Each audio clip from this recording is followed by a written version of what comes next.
Just really improvise, feel free.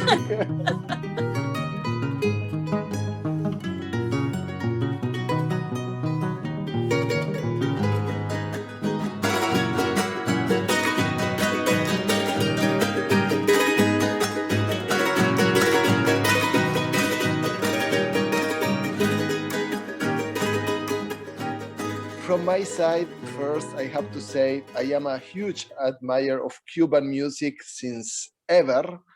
Of course, in growing up, my hero was Silvio Rodriguez, and I was in Cuba 1.5 years ago for the first time, and I enjoyed it a lot, and I enjoyed everything, but I enjoyed the people, and I enjoyed that in every corner that you hear someone playing, it is great music.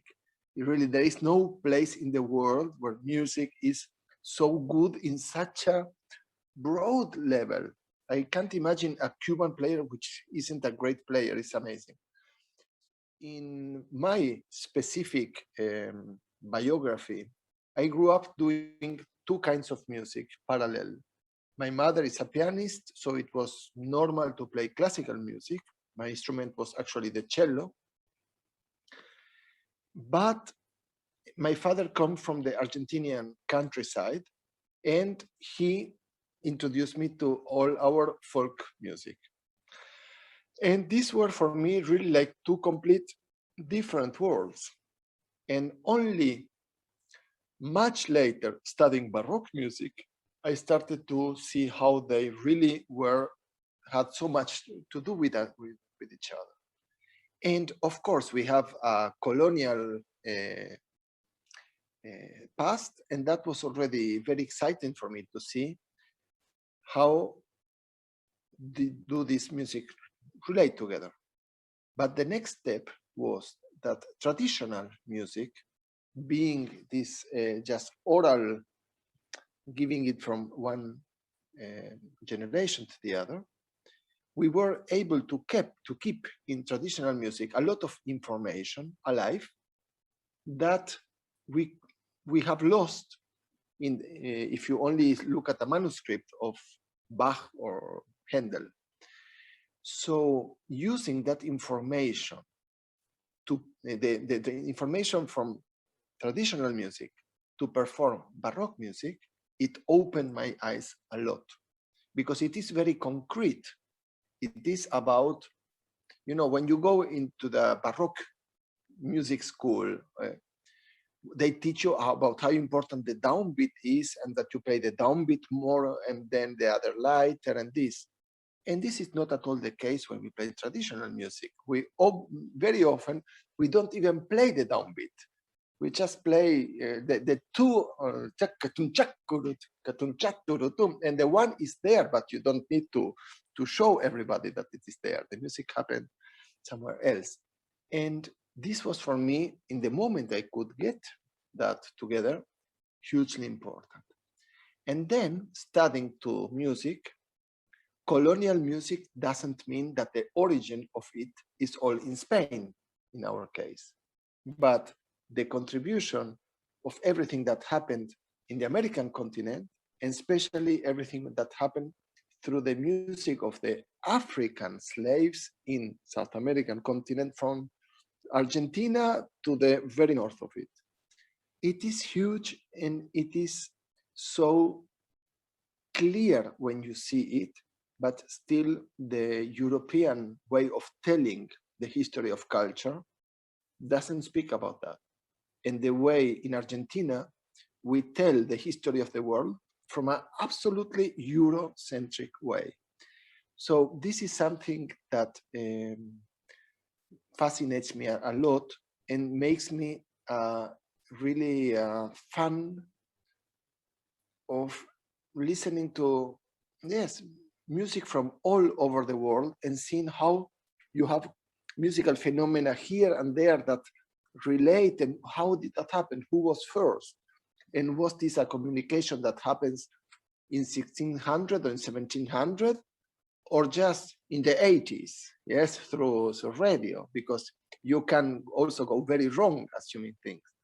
And this is something I enjoy a lot. And I hope that we have something in common about this, looking at where does the music come from, or the elements of music come from that we use to play and to improvise and to invent. Salud. Fantastic. We are like kindred spirits. Yeah. By the way, Rubén, what you're saying is, even though we are not musicians, is very resonant with us. The sort of chorus of influences that come into play when you're composing a piece, or when we're making a film, or whenever you're doing a creative endeavor. It's this cocktail of, of colonialism, of travel, of migration patterns. And we certainly see that in one of the things I love about Cuban classical music is how it has such a distinctive flavor. And I'm assuming from my conversations with Aldito and Ilmar and other Cuban musicians that that's because of what you talked about, the mixture of the colonial history, of the history of Africans coming to the island. The northern neighbor and jazz music is in the mix.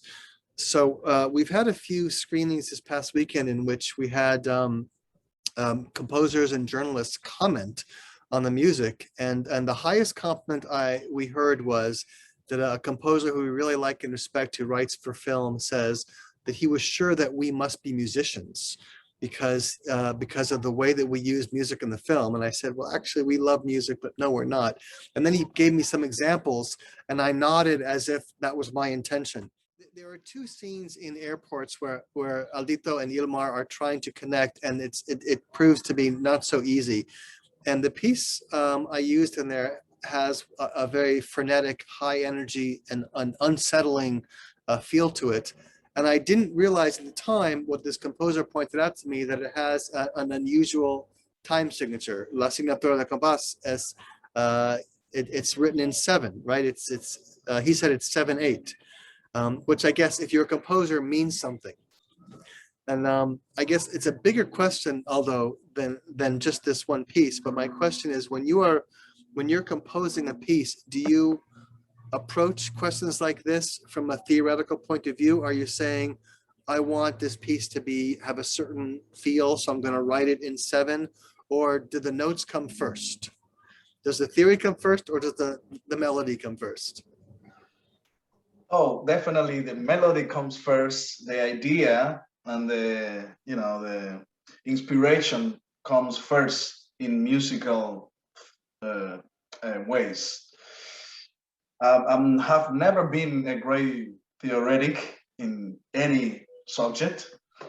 A little bit of music, that's it. But it is actually very hard for me to notate my compositions, because as I told you, is something very spontaneous, very inspiration, exactly, very through inspiration. And to convert that in real words for musicians is a task, is a giant task, especially for me, because as you notice, my ideas are not sometimes even, like for 4 signature or 3/4, or the usual Barnum bars signatures that musicians usually play with. In fact, Cuban music is most of the time 4/4 or 6/8, but it's not uneven signatures, like, for instance, Eastern, like Bulgarian, East Europe music, or even some Turkish, or these kind of things. It's very common, even in Western Europe too, in medieval music, and sometimes even in Baroque music, you can find uneven time signatures, but not in Cuba. It's not a common thing, nor in Africa either. So this is something that I have acquired naturally. Since I was a little kid, I used to improvise and keep a groove in a like I would keep a groove and then improvise in another time signature, either singing or making a line on the right hand. So it was kind of a natural thing for me to always feel like, look, something is missing. So you don't necessarily start the process by saying, I want to write a piece in 7. You start a piece from intuition and Absolutely. emotion. Yes, of course. Yes. I always come from the first moment of inspiration. And then I think, oh, this is 7/8, or this is one bar in 7/8 and another in 1/2, whatever. I have to do a lot of math to write down the music afterwards. And usually it ends up with lots of changing and time signature changes. This is a common family task. Like everybody puts their head together. My dad is very useful, and Diana. In fact, to be honest, sorry to interrupt, this particular piece that you use, Via Necesidad, the one we're talking about, Ilmar learned it by ear, and he used to play it many times for many years by ear. We never write it down. We never wrote it down. Until I got tired of always saying, no, we used to do it this way now. Okay, let's write it down. So next time I see you in 5 years, we have something. And I was right, because he was about to change things recently. I'm like, look, your own score, Sibelius doesn't lie. But I remember Papa and Diana doing something for the orchestral piece. Many things to try to subdivide. And how do you speak the language of Sibelius? How do you put that in a square? Yes. Thank goodness for Sibelius. So we actually have the real song now that we could play. That's right. But it has also weird limitations. Yes, thank goodness for it, but at the same time, it's a funny way of compromising something that it should not even be compromised. The ideas are so gestural. And when you need to speak the language of notation, you box them in artificially. Oh yeah, it's great because we can share it, but at the same time it loses something. Yeah, as Rubén was saying with early music and Baroque music, same thing. When you put a music idea in paper, in notation, it's like let's compare it to digitalizing some analog audio. It's kind of like that. You have to. Yeah, box them in. Rubén, I'm so passionate about the topic you're talking about, of just proving that it's not one way. The wise Europeans domesticated the savages and taught them how to go both ways. Our last CD is called Cross-pollination. That's what the bees do with the flowers. And that's how the only way flowers multiply, because of that. And the composition of the disc, we put Debussy, who influenced a lot of early jazz music, but then early jazz and ragtime influenced Debussy back. And then he even wrote some, and also Debussy used in one of the movement, a gamelan from Indonesia, a pattern in one of the pizzicato movement. He only played 5 notes.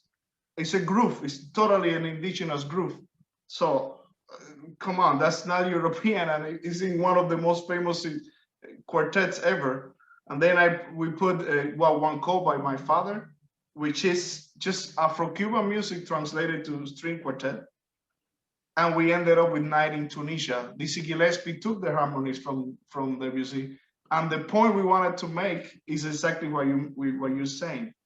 The cross fluctuation of ideas is not a one way, like we're thinking, because we all grew up in these conservatories. And the first time I even heard that Chacon comes from some indigenous rhythms that the Spaniards took it back to Europe, and somehow it took hold in Italy, and I don't know how it got to Bach, but Bach was fascinated with Vivaldi and with Italian in general. but there's no way you could have convinced me when I was 14 that there's something African in Chacon. Like, you must be tripping. Yeah. You must Yes, be it out of happens to it. me. You must- It happens to me very often, but there is something which is even more obvious. It's like, you know, in all of Latin America, there are some kind of string instruments. El tres cubano, el charango in Argentina, and Venezuela has the cuatro, all these weird tuning guitar-like instruments, Yes. which are all completely Baroque. The charango is a 5 double chorus instrument, and because it's made in such a particular way with a armadillo behind, it looks so South American, that people oversee the completely Baroque tuning of it. It's a little Baroque guitar, basically, with changing one string. And when I told to my folk music friends in Argentina that that charango is a Baroque instrument, they laugh, because for them, Baroque is Bach with a white wig, and very elegant, and and dancing like you know. Yes, so it is. Yes, it's like the idea that we have from old times is so completely cleaned out of everything which make the history.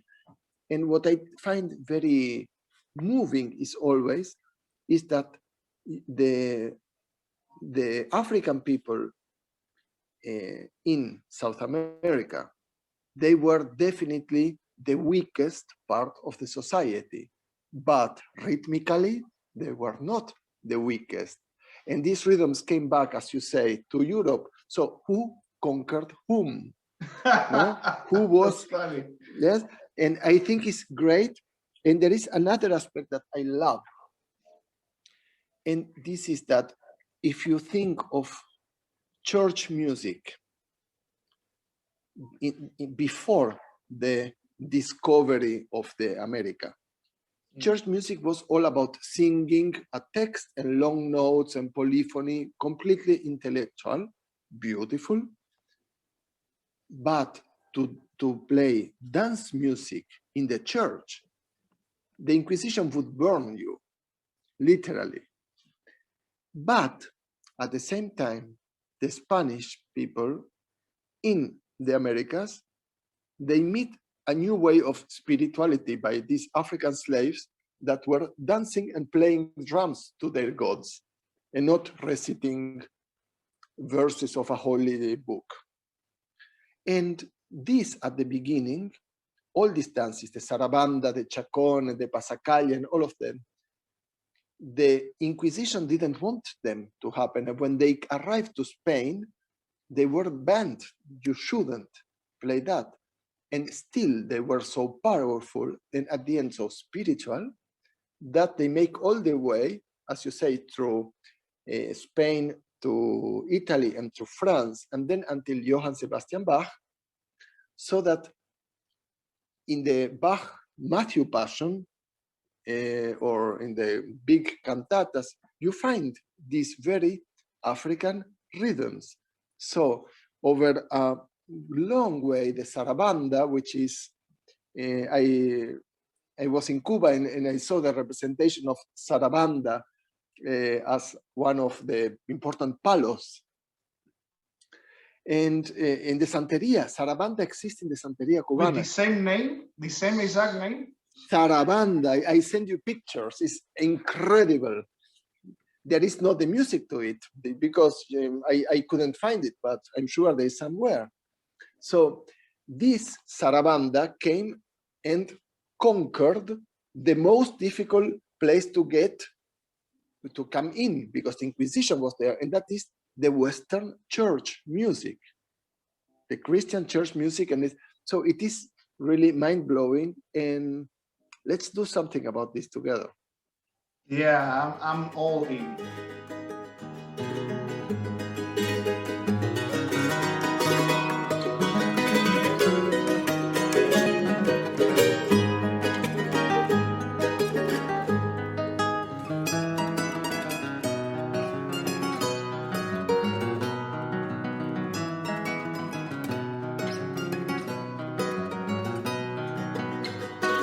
Angie, I think the official language is turning to be Spanish. I hope you're okay with it. I mean, once upon a time.